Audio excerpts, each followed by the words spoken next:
Where were we? Yeah, you both need to bring something to the table here. Um, so if your relationship is stagnant, you need to, yeah, some time apart is good. Um, you know what, let's move on to our second question now.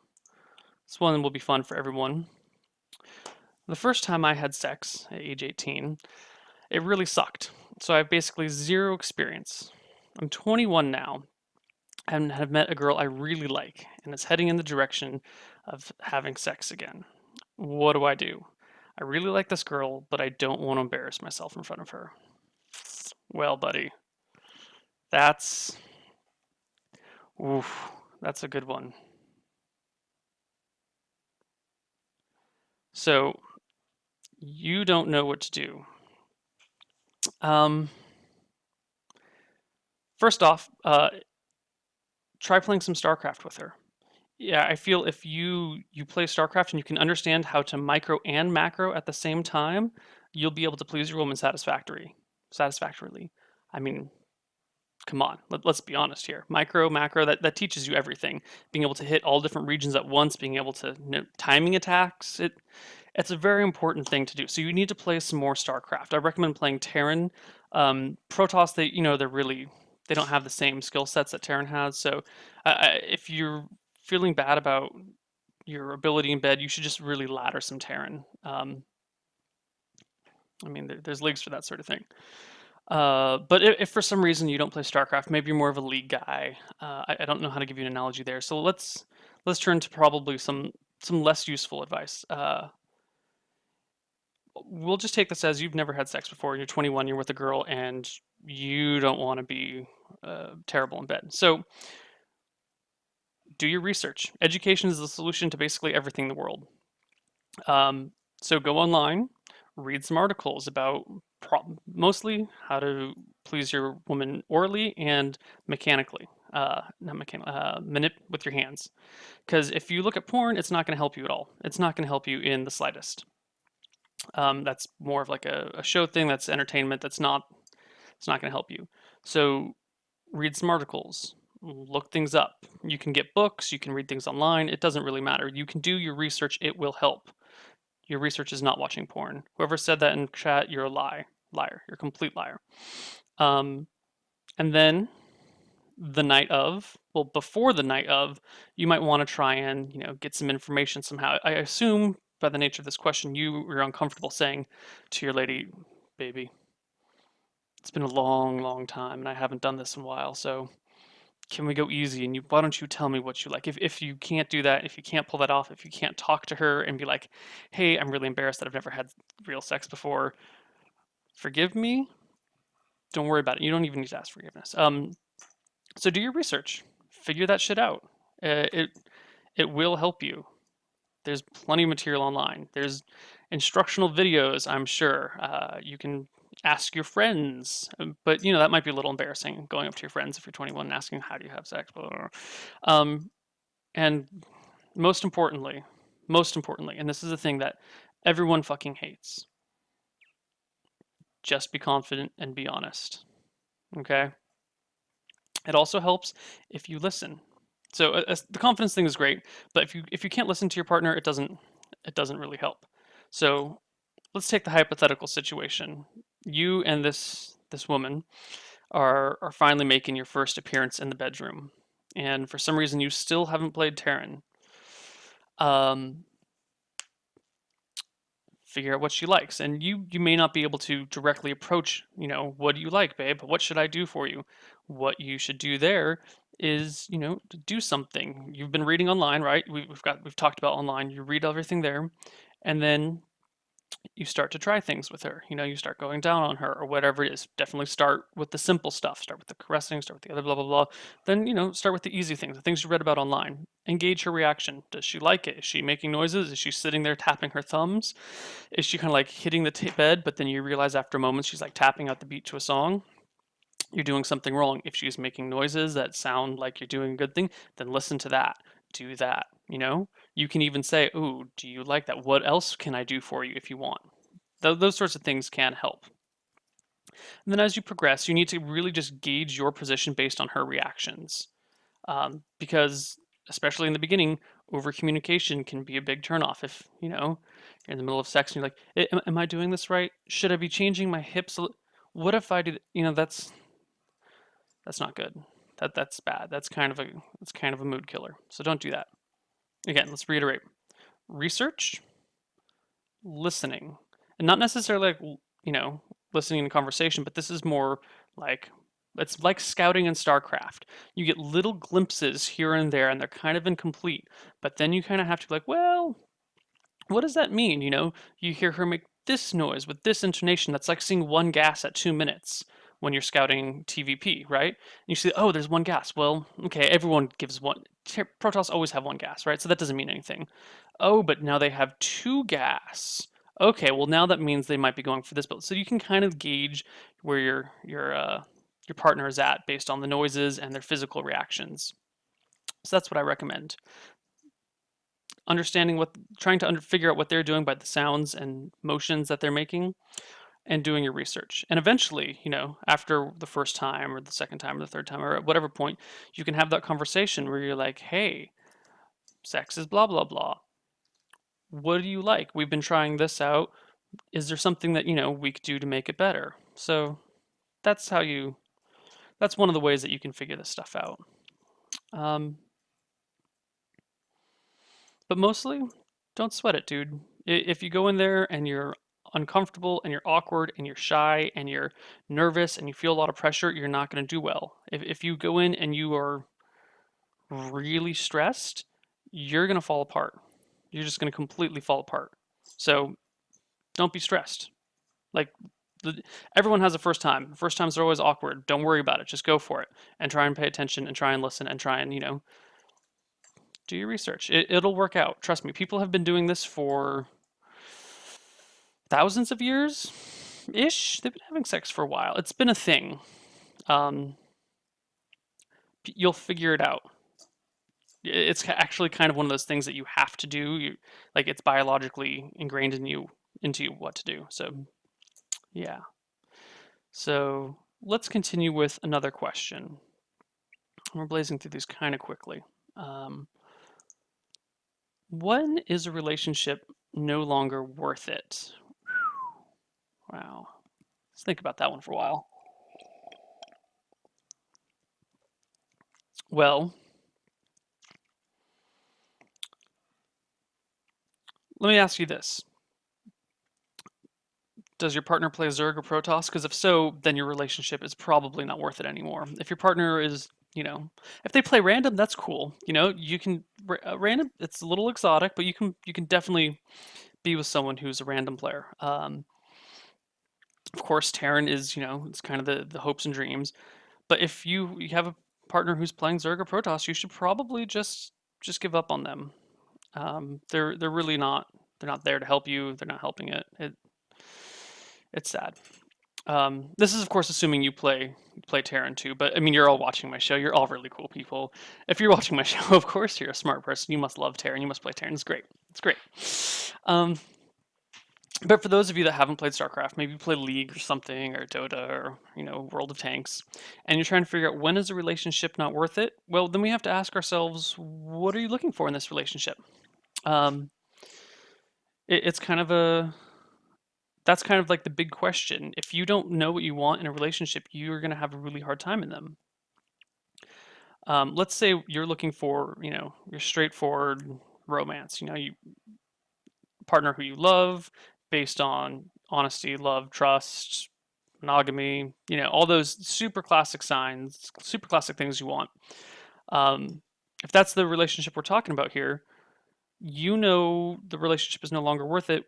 You want out when you're not getting those things, when you're not getting the support that you need, you're not getting that best friend feeling, you're not getting the amount of sex that you need, you're not getting the whatever it is. Like, if you're not getting those things, then you need to start assessing your relationship.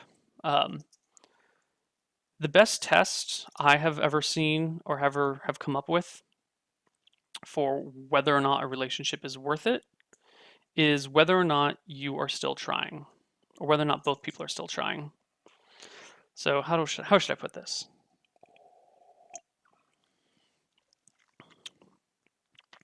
Let's say you're proxy raxing a Zerg, right? You know, you build your your first barracks on 11, you build your second barracks on 11 as well. You go 11 11 proxy racks. You're going in hard. Um, and at a certain point, you feel like the Zerg might win. If you just like stop pushing, if you stop really going for that proxy racks, no, you like miss the timing here. You're not building your bunker forward enough. You're building your bunker too far forward in like a desperate attempt. You know, then you've stopped really trying. You're giving up. You're going for wild things. You're playing too safe. You're playing too aggressive. You're not really trying anymore. And that's the point where your strategy is failing. Similar to relationships. If you're having a hard time, you and your partner, and it's not working out, um, you're arguing and you're just not really making it, then that's okay. As long as you keep trying. If you find yourself, oh God, it's not working. Why doesn't she, we're having all these problems. I can't believe she forgot that. I can't believe she said that. Why does she get so upset at me so easily? Ugh. But you're still in it and you're still trying to be in it and she's still trying to be in it, then you're in the right spot. You can have all the problems in the world as long as you're both still trying. When one of you or both of you gets to the point where not only do you feel like giving up, but you actually start giving up, where you have an argument and instead of trying to like work it out or whatever it is that you guys do, maybe you fuck it out, maybe you work it out, maybe you drink it out, maybe you do drugs until you get it out. Whatever has been working for you. I do not recommend drugs. I do not recommend drugs that are not legal in your country. Um, Whatever it is that's not working for you guys, as long as you're still trying, then you're good. But that moment where you find yourself being like, you know what, I don't even want to bother talking it out. Okay, argue, whatever. I'm out of here. And you actually stop trying, that's when your relationship is no longer worth it. Because if you can't get it up to try it, or your partner can't get it up to try it, then it's not worth it. But if you're both still working to fix whatever problems you have, then it's worth it. Then you keep going. Okay? You'll know when it's not worth it when you stop trying.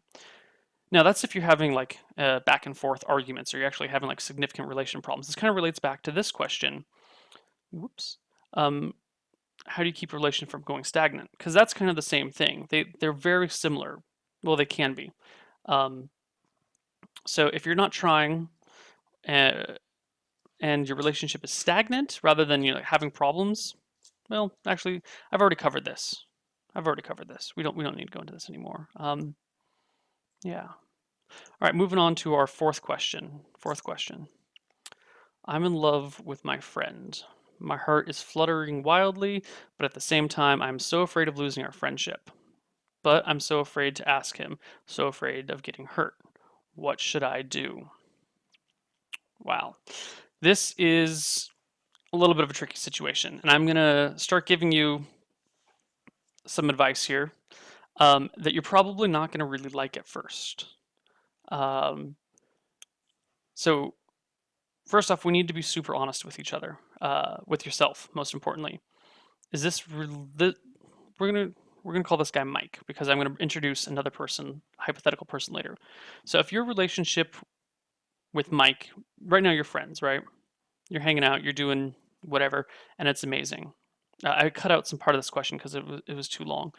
Um, but you're having this friendship with Mike, and it's great, and you're afraid to move it forward to something else.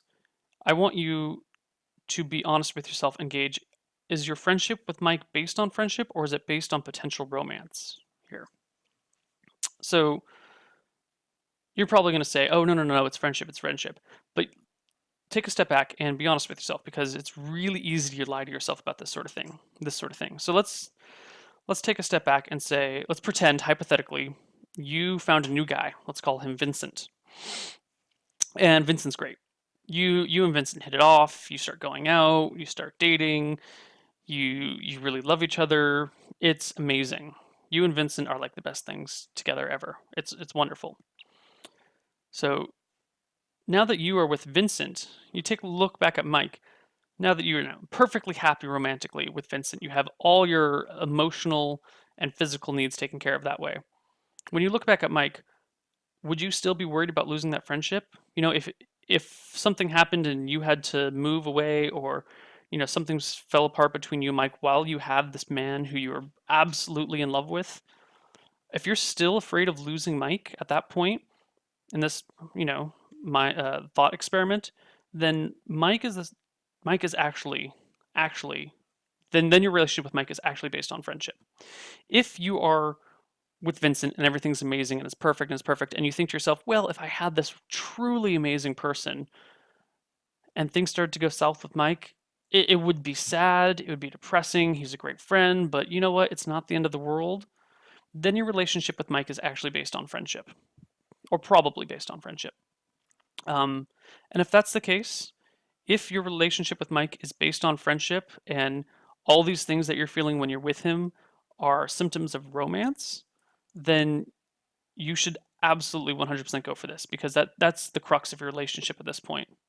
You should ask him out, whoever he is. I mean, how you go about asking him out is a whole nother ballgame. But the idea is that if your relationship with him is based in potential romance, then there's no point in keeping him as a friend, because then you're just going to be strung along and neither of you are going to do anything and it's going to be terrible. So, again, amazing guy, Vincent. Mike, great friend, but if he left, not the end of the world. Then you know what? Just ask him out. Just do it, because there's no other point to it.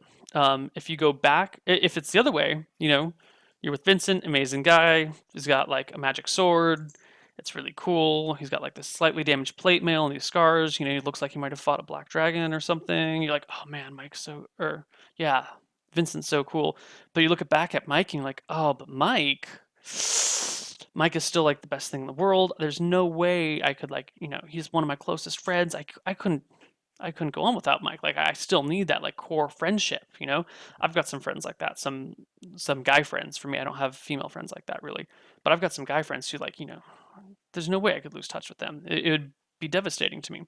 If that's still the situation for you, where you couldn't lose Mike even if you had Vincent, now we're treading on some very precarious grounds here. Because on the one hand, that's the dream. Having a relationship with someone where they are your absolute best friend and they're amazing in every way, and on top of that, you guys are romantic together, then that's game over. That's perfect, right? That's exactly what you want. So how do you go forward when you have to consider putting everything on the line like that? That is a tough question.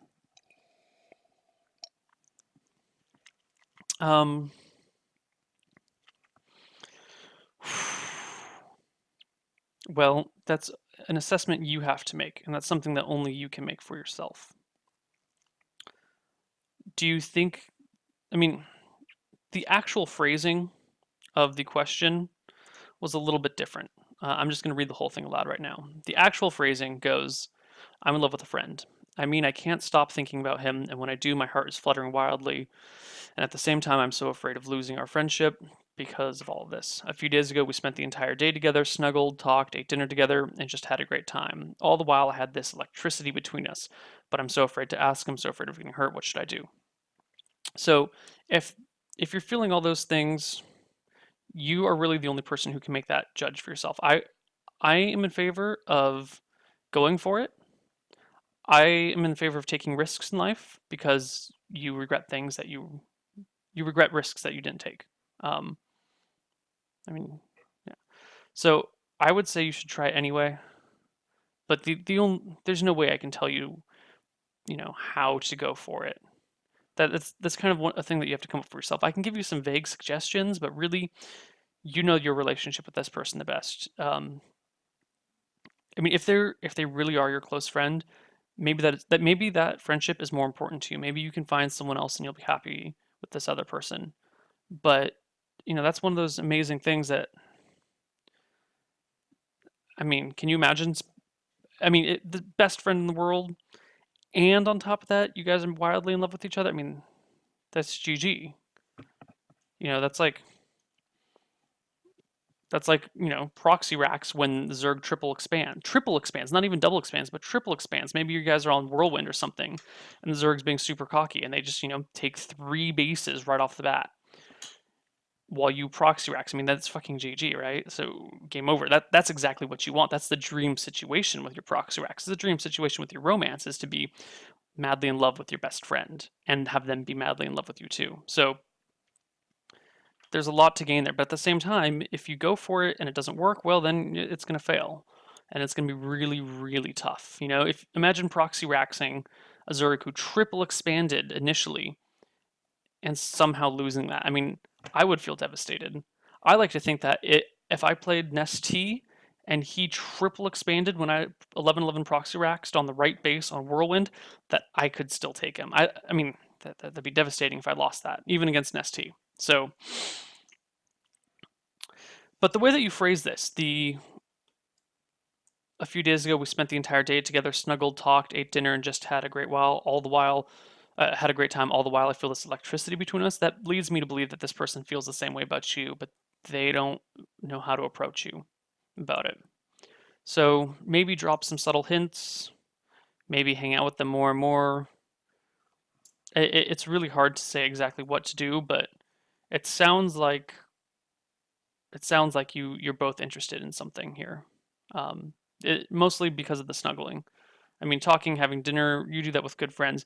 Rarely do you come across a um, heterosexual relationship where where the male and female will snuggle and it's not romantic. I mean, it can happen, but it's pretty rare. It's really rare. So I would say do it. I would say go for it. Um, yeah. Another question, guys. One more question. What is too much attention and what is not enough attention? Well, this is another one of those things that's very hard to gauge, which is why it's a great question to bring along.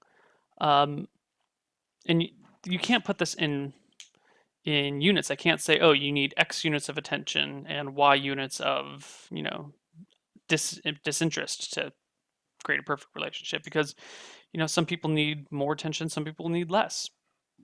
And that changes as time goes on. Like when I was younger, when I was like 18, 19, 20, I need like huge amounts of attention. I need constant attention. Nowadays, well, I actually do pretty good without it. I mean, I still like it, but it goes back and forth. That sort of thing changes. The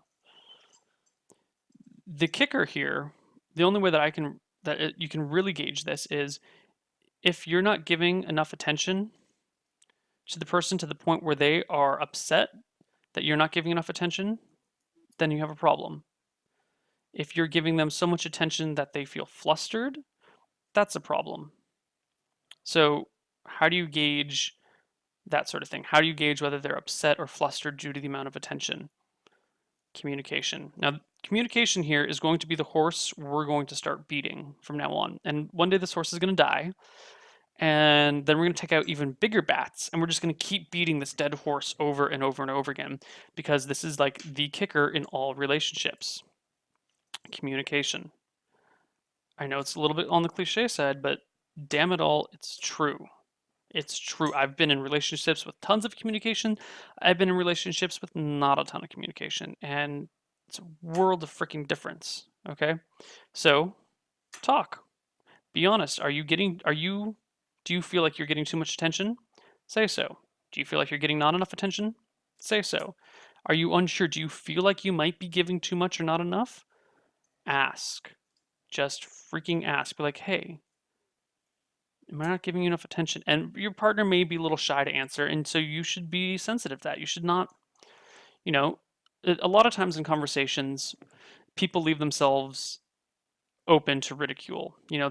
Or a question might has possible answers. Like if I say, hey, Razzle, am I not giving you enough attention? Razzle might be like, well, I don't want to show weakness in front of Neil. No, Neil, everything's fine. Everything's great here. Um, so Razzle will say, well, that's fine. But he might be lying. Razzle may actually feel that he needs a little less attention. for whatever reason, or a little more, but he doesn't really want to say it. So you kind of, I don't want to say nag, but you kind of need to create a safe environment where you can have those sorts of communications. You need to build a relationship where you can talk openly with one another, where you can have, I mean, even if you need to say, do something like, hold on, sidebar, babe. Let's be honest for just a quick moment. Do we have a problem? Is there not enough attention here? Is there too much attention? Like, if you can create some sort of space where you can actually have those super honest conversations and then go back to whatever your normal is, assuming your normal isn't like super serious, deep conversation, like that's what you want to do. You want that sort of space. You want that sort of ability to talk with someone openly. Um, yeah. So how do you know what's too much attention, what's not enough? It really just comes down to asking your partner, and to do that, you really need to just build a safe space with your partner. Um, yeah. So we are about halfway done with our show here. We're going to take a 2 or 3 or 4 minute break, and then we're going to come back with questions from chat. Okay? Okay, I'll see you guys soon.